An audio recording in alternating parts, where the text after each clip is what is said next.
Good morning, good afternoon, good evening everyone. I hope you all are good, you all are fine. अच्छा, मैं भी बढ़िया हूँ।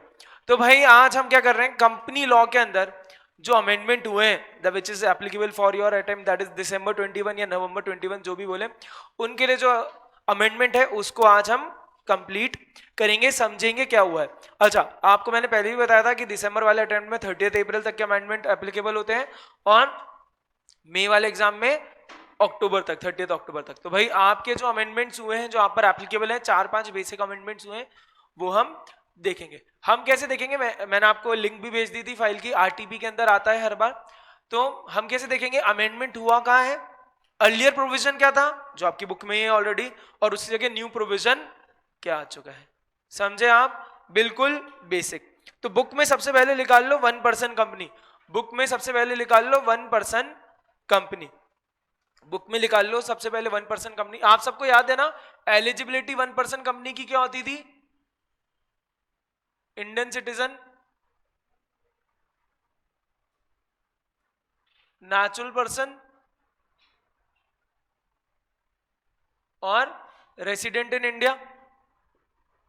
याद है क्या? और रेसिडेंट इन इंडिया के लिए क्या बात थी, 182 डेज एटलीस्ट इतना रहना जरूरी था। अब अमेंडमेंट क्या हुआ सुनना, देखो earlier provision only natural person who is an Indian citizen, book में भी खोलोगे तो वहां भी दिख जाएगा, and resident in India who has stayed in India for a period of not less then 182 days during the immediately preceding financial year shall be eligible to incorporate a OPC, shall be a nominee for the sole member of the OPC। याद है क्या कि वो member जब हट जाता था तो नॉमिनी बनता था। अब अमेंडमेंट क्या हुआ, देखो बिल्कुल सेम बात है, बस एक चीज चेंज हुई है जो बहुत इंपॉर्टेंट है।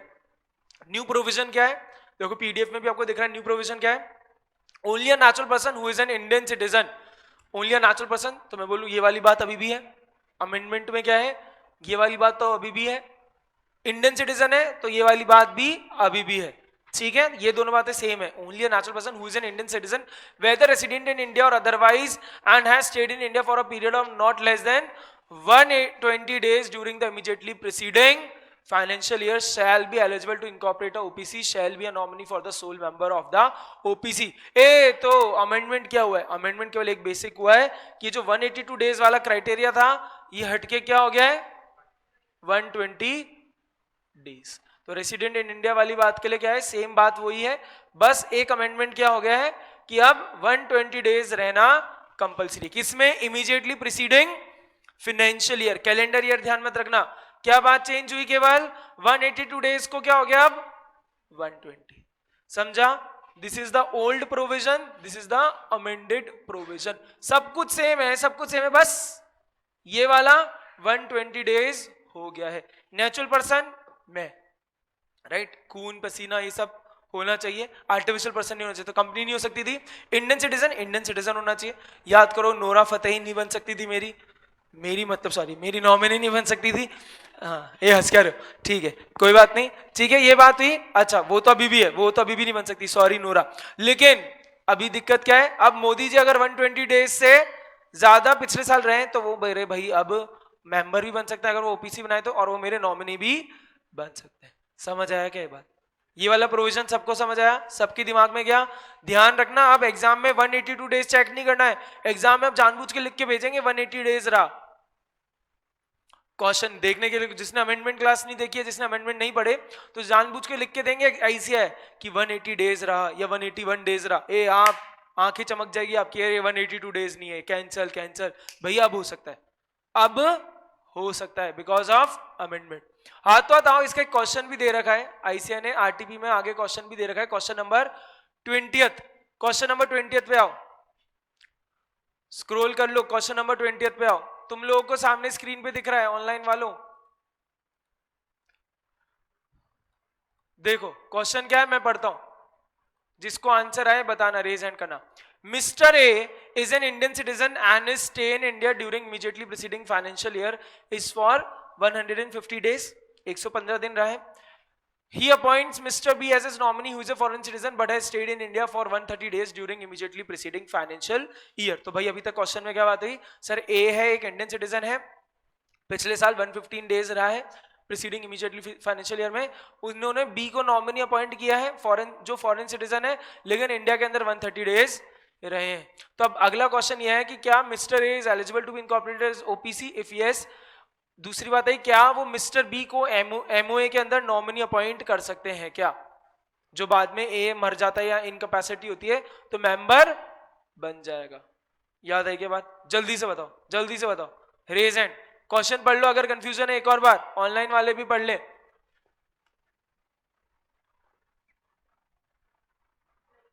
दोनों ही नहीं, बी नॉमिनी हो सकता है गर्ग साहब के हिसाब से। तानिया, बी नॉमिनी हो सकता है, ठीक है। और कोई, और कोई? उधर उधर, किरण, किरण देखो दोनों ही नहीं हो सकते, सुनना क्यों, बिल्कुल सही बात। देखो एक तो मिस्टर ए इंडियन सिटीजन है, मिस्टर ए इंडियन सिटीजन है, पास। मिस्टर ए नेचुरल पर्सन है, लेकिन मिस्टर ए केवल 115 डेज रहे, तो ये वाली कंडीशन सेटिस्फाई नहीं हुई तो मेंबर नहीं बन सकते mister A, sorry mister A.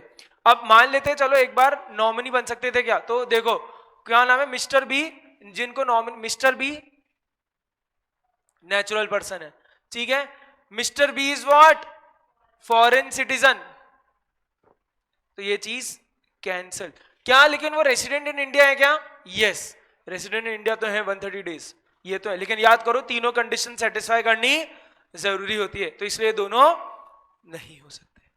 समझे क्या आप लोग? अच्छा अब अगला आया, अगर मान लो क्या मिस्टर ए ने कॉन्ट्रवीन किया कि प्रोविजन ऑफ द एक्ट, तो what are the consequences? Yes, उन्होंने कॉन्ट्रवीन किए हैं, कैसे? क्योंकि उन्होंने ओपीसी बना दी, तो कॉन्सिक्वेंसेस क्या थे? याद करो, पेनल्टी थी कि इफ ओपीसी और एनी ऑफिसर, बुक में भी देखो वो पेनल्टी थी अपनी, सबसे लास्ट वाला point, such contravenes the provisions he shall be punishable with fine which may extend to 10,000 rupees and with a further fine which may extend to 1,000 rupees। याद आया क्या सबको? ये क्वेश्चन क्लियर, अमेंडमेंट के साथ क्वेश्चन भी कर लिया।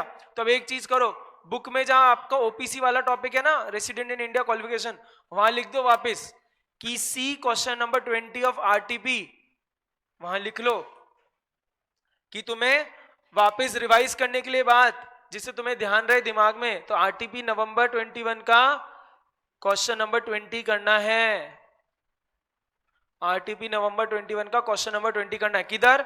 ओपीसी के क्वालिफिकेशन वाले पॉइंट के उधर। समझे क्या सब? हाँ जी सर, ए मेंबर क्यों नहीं बन सकता? अरे 115 दिन ही रहा ना, तो सर 120 से तो कम है ना। तो रेसिडेंट कैसे हुआ? Vishakha, what has happened to you? अरे सॉरी, कोई बात नहीं, हाँ हाँ ठीक है ठीक है, चलो चलो आ जाओ आ जाओ। समझ गया क्या बाकी बात? विशाखा क्लियर हो गया? ठीक है ठीक, चलो आ जाओ वापस वापस, let's get back to amendment.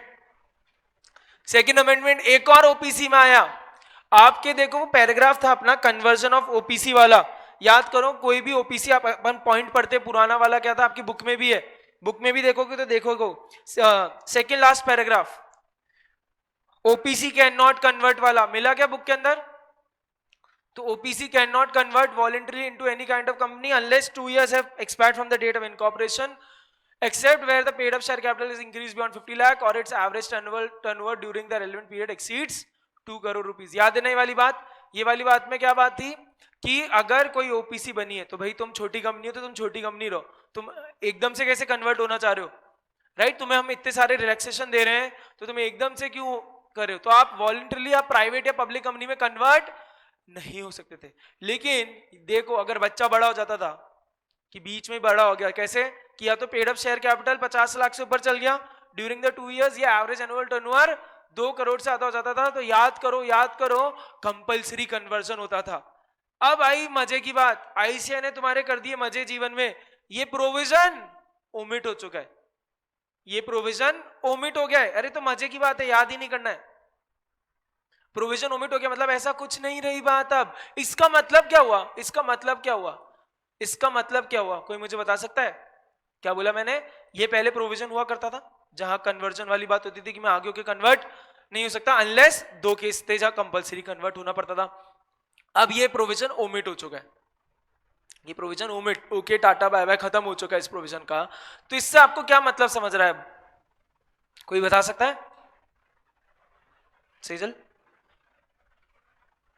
सोचो सोचो। भूमिका?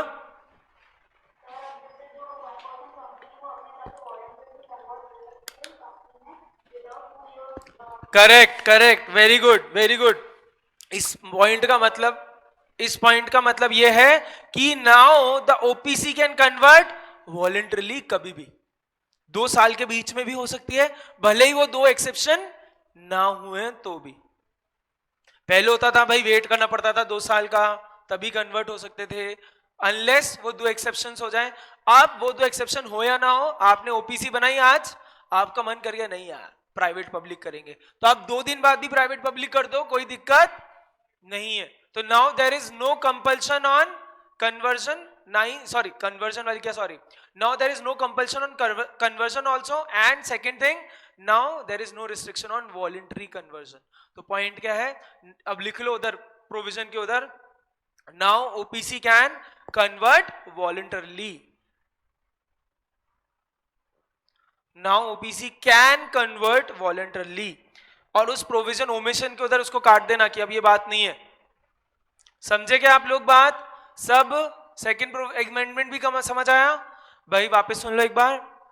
पहले ये होता था, ओल्ड प्रोविजन क्या था ओपीसी से रिलेटेड में, कि सर ओपीसी अगर बनती है तो वो 2 साल तक वॉलेंटरली कन्वर्ट नहीं हो सकती थी इनटू पब्लिक और प्राइवेट, लेकिन एक्सेप्शन होते थे कि अगर आपका paid up share capital increase हो गया या एनुअल टर्नओवर उससे ज्यादा इंक्रीज हो गया।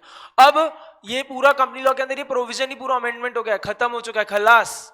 तो अब आप, इसका मतलब ये है कि अब ओपीसी चाहे तो कभी भी वॉलेंटरली कन्वर्ट हो सकती है। अब एग्जाम में क्वेश्चन आया कि भाई 1.5 साल ही हुए, जैसे मैंने आपको पहले क्वेश्चन कराए थे, जब मैंने आपको टॉपिक पढ़ाया था तो मैंने आपको 3-4 न्यूमेरिकल्स कराए थे, याद करो, केस स्टडी वाले।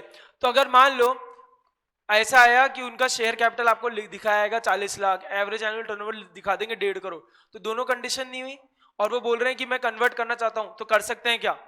तो कर सकते हैं क्या जी? कर सकते हैं, क्योंकि अमेंडमेंट हो गया है। तो ये जो 2 अमेंडमेंट है ना, ये 2 अमेंडमेंट बहुत इंपॉर्टेंट है, ये 2 अमेंडमेंट बहुत इंपॉर्टेंट है, क्योंकि आप खुश हो जाओगे 1% कंपनी का क्वेश्चन देख के कि ये तो बिल्कुल बेसिक बात है, लेकिन यहाँ पे 2 अच्छे अमेंडमेंट हो गए हैं। है बिल्कुल बेसिक, लेकिन यहां से क्वेश्चन उठते थे, यहां से क्वेश्चन उठते थे। याद करो जब मैंने आपको होमवर्क में भी क्वेश्चंस भेजे थे ग्रुप के अंदर, तो वहां पे भी मैंने ओपीसी के क्वेश्चन भेजे हैं आपको, तो वो क्वेश्चन कुछ काम के नहीं है, ठीक है क्या? समझे आप? चलो आ जाओ। अरे सारे नहीं तनिषा, केवल ओपीसी वाला, हाँ ठीक है। हाँ चलो, दोनों समझ आया अमेंडमेंट? पक्का? चलो तीसरा अमेंडमेंट और मस्त, स्मॉल कंपनी, स्मॉल कंपनी, आ जाओ स्मॉल कंपनी पे। ये इधर तो बिल्कुल बेसिक अमेंडमेंट है, कुछ ज्यादा अमेंडमेंट नहीं है। आप सबको याद है ना स्मॉल कंपनी, स्मॉल कंपनी का सेक्शन 2 क्लॉज 85। तो स्मॉल कंपनी क्या होती थी? Small company is a private company, याद है क्या आपको ये बात? भाई याद है क्या? Small company is a private company जिसका सब क्लॉज 1 क्या था, जिसने बोला कि उसका paid up share capital shall not exceed कितना? अरे पहले क्या थी बात? 50 लाख रुपीज, सॉरी कितना? 50 lakh rupees shell not exceed 50 lakh rupees. और क्या बात होती थी सब क्लॉज 2 में? क्या बात थी भाई सब क्लॉज 2 में? क्या बात थी? जिसका टर्नओवर शैल नॉट एक्सीड, अरे कितना? 2 करोड़। ठीक है क्या? पुराने प्रोविजन क्या थे? ये थे कि स्मॉल कंपनी वो है, small company sir as per section 2 clause 85 is a private company, and वो जिसका paid up share capital is not shall not exceed 50 lakh, ये था old provision, and turnover shall not exceed 2 crore. तो यहां पर अमेंडमेंट होके क्या हो गया है? अमेंडमेंट होके ये हो गया है कि ये जो 50 लाख था ये हो गया है 2 करोड़, और ये जो 2 करोड़ था ये क्या हो गया है भाई? ये क्या हो गया है? 20 करोड़। तो देखो अमेंडमेंट पढ़ता हूं मैं, आप एक बार अमेंडमेंट पढ़ो साथ में मेरे, अमेंडमेंट पढ़ो मेरे साथ। For the purpose of sub clause 1 and sub clause 2 of clause 85 of section 2 of the act, paid up capital and turnover of the small company shall not exceed rupees 2 crore and 20 crores respectively. तो अब सुनना क्या कर दिया, क्या कर दिया भाई, क्या कर दिया, जो बेसिक लिमिट थी 50 लाख की पेड अप शेयर कैपिटल वाली वो कितनी कर दी, 2 करोड़ कर दी, और जो टर्नओवर वाली 2 करोड़ होती थी उसको क्या कर दिया, 20 करोड़। आप सबको एक बातें दिख रही हैं, ये क्या हुए हैं बेसिक अमेंडमेंट्स, क्या हुए हैं ये बेसिक अमेंडमेंट्स इसलिए हुए हैं जिससे लोग बाग ढंग से काम कर सके। क्योंकि आप देखो आज की तारीख में एक स्मॉल कंपनी का 1.5 करोड़ से टर्नओवर तो ऐसे हो जाएगा ज्यादा, अगर ढंग से कोई ढंग से काम कर ले तो ऐसे ही कन्वर्ट, तो उसको कंपलसरी कन्वर्जन करना पड़ जाता था। और यहाँ स्मॉल कंपनी तो ऐसे ही ब्रीच हो जाती थी, क्योंकि 50 लाख रुपए और 2 करोड़ तो बहुत ही ईजी बात है टर्नओवर, हाँ, लेकिन इनको रिलैक्सेशन भी मिलते रहे, लोग बाग कंपनीज फॉर्म करते रहे और उसमें टिके रहे, तो उसके लिए इनको बढ़ा दिए लिमिट्स बढ़ा दिए, जिससे आप भाई ढंग से काम करो, कोई दिक्कत नहीं। समझा क्या? अब बात है ना, एग्जाम में क्वेश्चन आया कि इस कंपनी, उसका paid up share capital 90 lakh है, टर्नओवर 8 करोड़ है, ये तो आपको लगेगा स्मॉल कंपनी नहीं है, लेकिन क्या आप स्मॉल कंपनी है, वो है, क्यों? क्योंकि शेयर कैपिटल भी लिमिट में है और टर्नओवर भी लिमिट में। बस एक ध्यान रखना, पहले होता था paid up share capital, sorry, small company is a private company which has paid up share capital which shall not exceed 50 lakh and turnover 2 crore rupees. लेकिन अब क्या हो गया है, small company is a private company जिसका paid up share capital shall not exceed 2 crore and turnover shall not exceed 20 crore. सबको आई क्या ये बात समझ? तीनों अमेंडमेंट क्लियर सबको? All clear? चलें आगे भाई, ऑनलाइन सबको क्लियर हुआ? ठीक है, ठीक है, क्या बोलिए ना, सब समझ आ रहा है?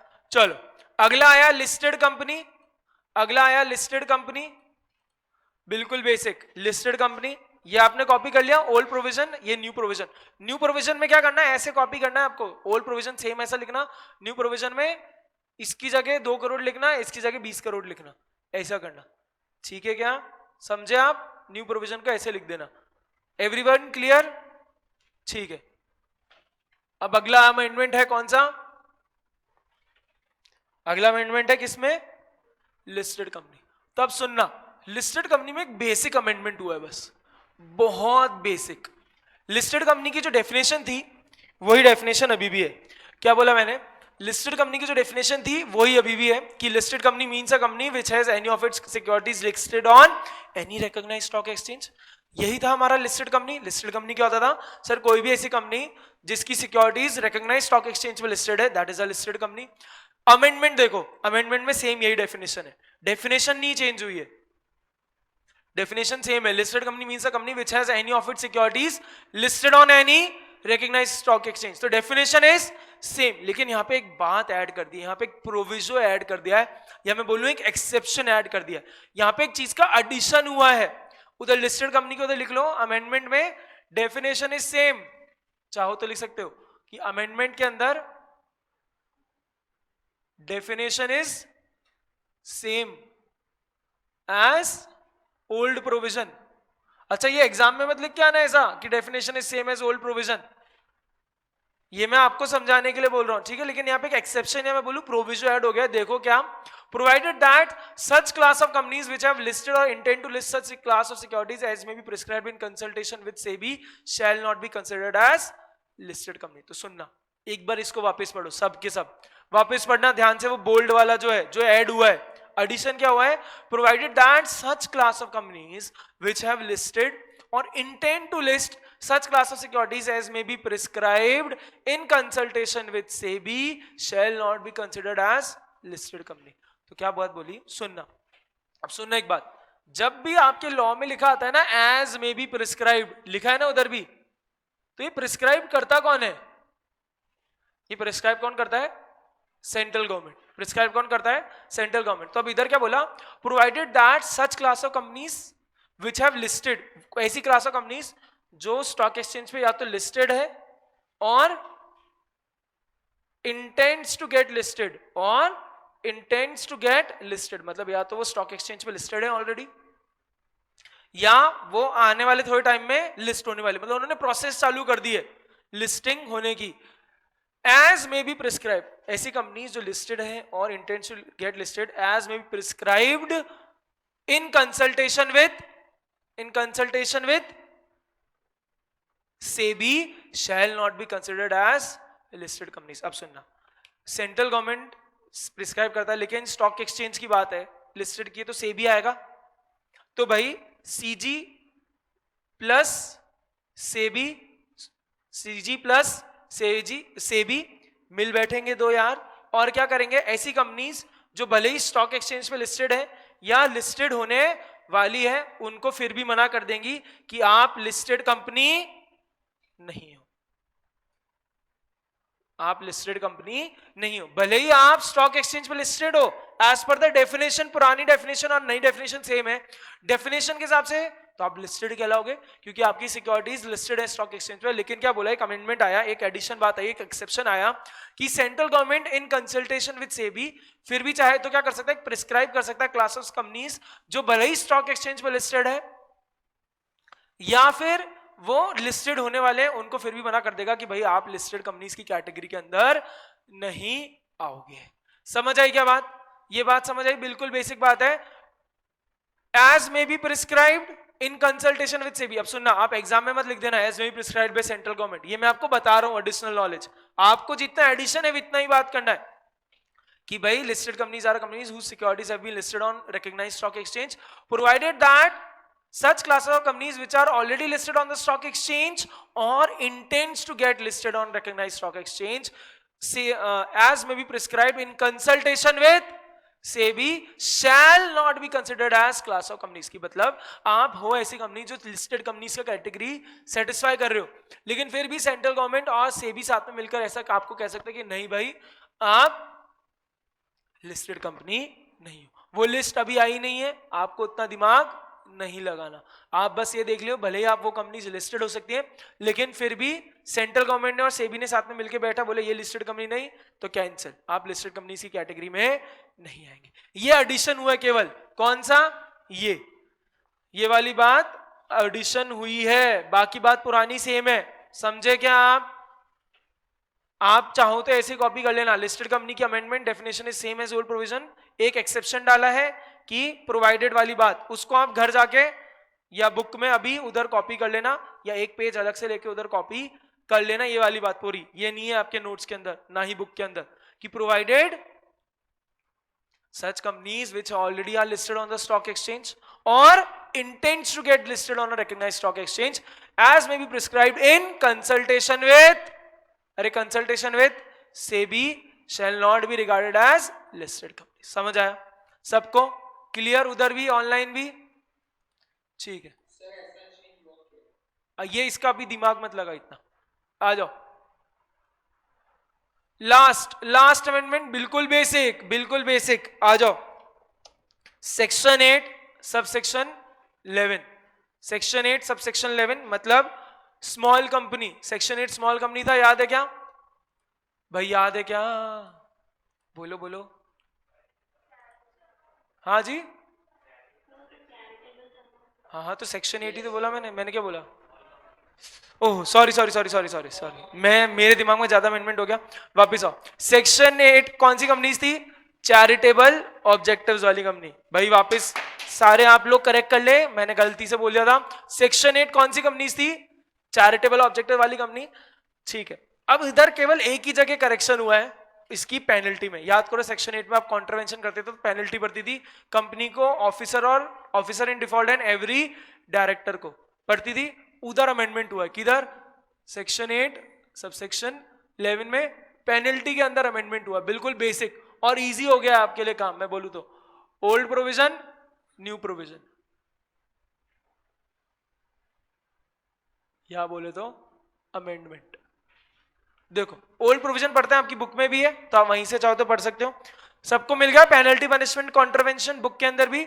देखो, तो if a company makes any default in complying with any of the requirements laid down in this section, which section? Section 8 charitable wala, the company shall be punishable with fine varying from 10 lakh to 1 crore rupees, and the directors and every officer of the company who is in default shall be punishable with imprisonment for a term which may extend to 3 years or with fine from 25,000 to 25 lakh rupees or with both, and where it is proved that affairs of the company were conducted fraudulently, every officer in default shall be liable for action under section which 447 which deals with fraud. तो सीधी सी बात बोला कि भाई पहले क्या होता था, पुराने प्रोविजन में बोला कि अगर आपने कॉन्ट्रवेंशन किया तो कंपनी को तो क्या फाइन पड़ेगा, कंपनी को फाइन क्या पड़ेगा, मिनिमम अरे कंपनी को क्या पड़ेगा 10 लाख। देखो ना, with fine varying from 10 lakh, तो मिनिमम कितना पड़ रहा था 10 लाख और मैक्सिमम 1 करोड़। ठीक है, अब एवरी डायरेक्टर और an officer in default, officer in default को मैं छोटे से लिख रहा हूं प्यार से, OID, ऑफिसर इन डिफॉल्ट, उसको क्या पड़ता था, देखो every officer and default shall be punishable with, एक तो इधर होता था इम्प्रिजनमेंट बोले तो चक्की पीसिंग, जेल। ठीक है क्या, फॉर अ टर्म जो हो सकती थी कब तक, अप टू 3 years। ठीक है, and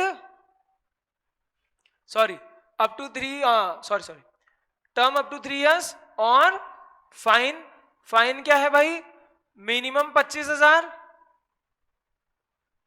right, and maximum 25 lakh और बोथ।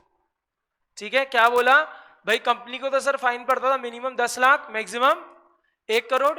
इसके अलावा every director and officer in default shall be punishable with a term up to 3 years और फाइन मिनिमम 25,000 मैक्सिमम 25 लाख और बोथ। और एक और बात इधर और ये थी कि अगर आपके अफेयर्स वर कंडक्टेड फ्रॉडलेंटली, मतलब आपने जानबूझ के गलती करी थी, तो आप पर फ्रॉड के सेक्शन लग जाता था 447।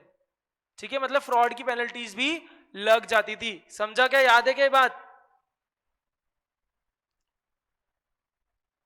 ठीक है, फ्रॉड लग जाता था 447, ये बात याद आई। अब देखते हैं न्यू प्रोविजन में क्या बात है, बिल्कुल इजी कर दिया। और if a company makes any default in complying with any requirements of the down in this section, the company shall, without prejudice to any other action under the provision of this section, be punishable with fine which shall not be less than 10 lakh but which may extend to 1 crore, and the director and any officer of the company who is in default shall be punishable with fine which shall not be less than 25,000 or 25 which may extend to 25 lakh, provided that when it is proved that affairs of the company are conducted fraudulently, every officer in default shall be liable for section under section 447। जल्दी से मुझे बात बताओ क्या change हुआ है, पढ़ो जल्दी से, 1 सेकंड पढ़ो, 10 सेकंड, बिल्कुल बेसिक, इतना तो आपको अमेंडमेंट पढ़ना आना चाहिए।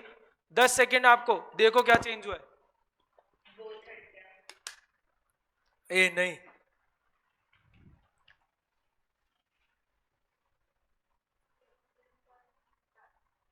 करेक्ट, और हाँ 1 सेकंड,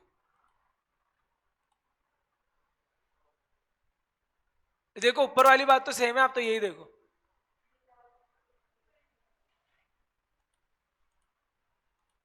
हाँ जी, हाँ जी